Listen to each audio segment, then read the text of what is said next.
When my children were smaller, there was a book they absolutely loved. It's called A Squash and a Squeeze, and it starts with the words, "A little old lady lived all by herself with a table and chairs and a jug on a shelf. A wise old man heard her grumble and grouse, 'There's not enough room in my house. Wise old man, won't you help me, please? My house is a squash and a squeeze.'" And he then begins to give her advice, and he tells her, "Take in your hen," which sounded a bit strange, but she did it anyway. And afterwards, though, she said, "It was pokey for one, and it's tiny for two." And then she complains to the wise old man that her house is even more of a squash and a squeeze than before.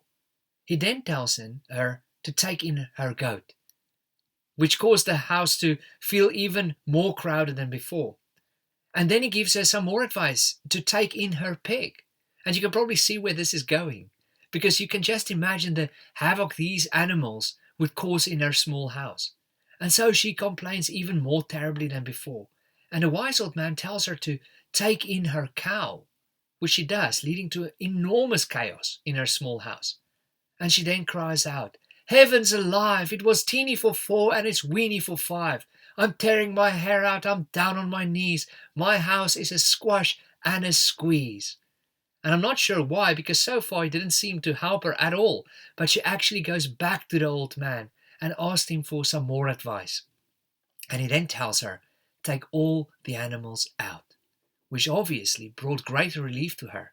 And she ends by saying, "It was weeny for five, it's gigantic for one. There's no reason to grumble and there's no reason to grouse. There's plenty of room in my house." Friends, sometimes we are exactly like this little old lady. We grumble and we grouse about all sorts of things, while we have so much to be grateful for.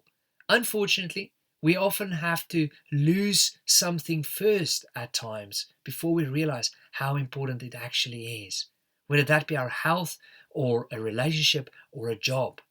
So, I want to encourage you, decide today, before you lose anything, that you are not going to grumble or grouse, but instead be grateful for whatever you have.